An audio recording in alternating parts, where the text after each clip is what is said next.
welcome back to Legend of Zelda Wind Waker HD here on a Hidden Triforce. In this episode, we're going to conclude the portion of Ganon's Tower. We've got this little puzzle thing in here that we're not actually going to deal with. Pretty much it kind of shows you these chandeliers, and depending on how many candles are lit, that's the order that you hit switches, which is in the adjoining room across the hall. But we're not actually going to deal with that. It creates a shortcut from Hyrule to Ganon's Tower, but there is no need for us to actually deal with that. The majority of this video is going to be spent fighting Phantom Ganons, and it's kind of a boring video, honestly, just because, well, the concept is cool, but they definitely overdid it way too much. So what we've got is a series of rooms, and in each room we're going to be fighting off against once-time mini-boss Phantom Ganon, and he's got a variety of attacks. He's got this kind of like pink, purplish ball that he will throw at you, which splits off into multiple beams, and the only way to hit him with it is to perfectly time a charged spin attack, which will deflect them all back his way. When he is defeated, his sword will fall to the ground, and you need to follow whichever direction the hilt is facing and go into that door. If you go into the wrong door, you have to restart. Another one of his attacks, as you can see here, is the classic kind of lethal tennis back and forth with Phantom Ganon, where you just need a way for him to miss. Again, we're going to follow the hilt here and go right down this way. Now, it's just going to be one of these things that we repeat again and again until pretty much the end of the video. It's just kind of a long process here. Hard angle to see there, so I'm going to miss that. And it definitely just kind of drags on, but we're so close to being done with the Wind Waker HD. After this episode, we're going to be fighting a Ganon, and the video after that, we're going to be fighting Ganondorf. So we are so close to being done, and it's going to be an exciting conclusion to this Let's Play. So I hope you guys have been enjoying it up until this point. Wind Waker HD, for all of you who have not played it yet, is just a remake of the original, but with remastered graphics and some streamlined gameplay. And as you can see, it looks absolutely beautiful on the Nintendo Wii U, that is. And let's go ahead and try this again. For some reason he didn't get quite stunned there, so I'm going to try and do it one more time.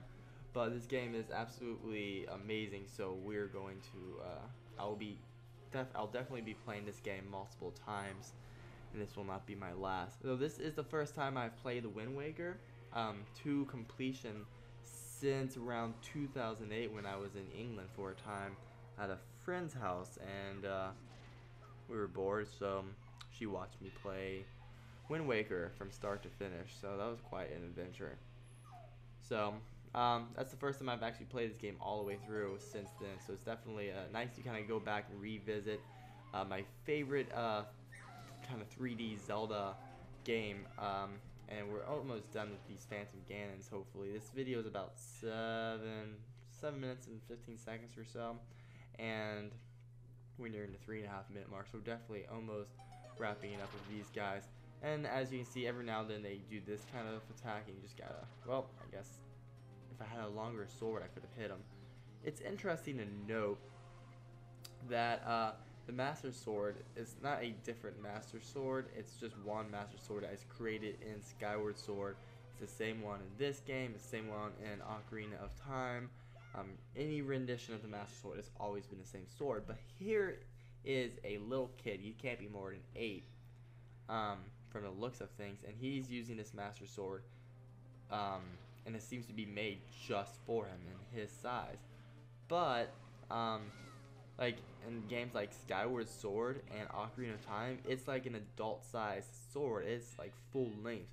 So does the sword change size depending on who's wielding it? That's one of those things that just doesn't make sense. That sword should be twice the size here, and there's no way that Toon Link, little baby Link here, should be able to hold that thing.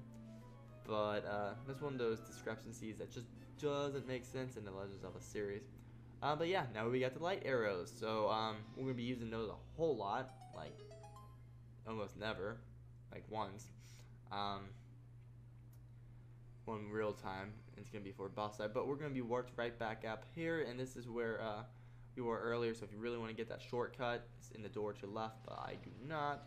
We got one little, let's take a look, one more fight with Phantom Ganon. He's kind of floating around. This will be the last time we fight against him, and what you need to do is just use your light arrow on him. Different strategy. He will always dissipate if you're trying to use the original strategy. When you go in to smack him, he'll just like go away. So it points to this door here, or this wall, and what you have to do is actually pick up his sword this time and smack it, and that's all it takes there. You would think that maybe light arrows or the master sword, which breaks down most of these other evil barriers, would do the job, but apparently that is not the case. So this is the last corridor before we get into the boss fight with Ganon, which is a very weird, one of the weirdest boss fights in the series in my opinion.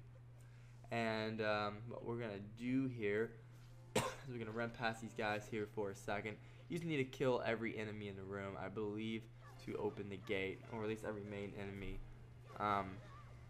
Pretty sure it's all of them. Just to be sure, you may as well just kill them all and stock up. There's a bunch of pots on the side, so just stock up on everything. Make sure you're all ready and geared to go. There will be some fairies and everything up top. What we're gonna do is shoot this guy. Oh, shoot one over his head. If that was him, I would be freaked out. I just saw a kid run past me with a weapon, and now I saw an arrow go flying past my head that exploded in light. So the light arrow actually kills these guys with one hit now. So that's a great way to quickly dispose of these enemies. We got 2 more up here, and we're just going to use a light arrow on them. And you don't even need to shoot them in the back. You can just shoot them straight on, head on in their face. And that will be the end of them. Pop, yeah, they just instantly die. So that's going to conclude this episode. The next one will be a boss fight against Ganon. So definitely stay tuned and check out that video. It will be a lot of fun. And check out more of my videos here on Hidden Triforce. Thanks for watching. Leave me some comments, feedback. Let me know who your favorite boss was in The Legend of Zelda Wind Waker. Bye.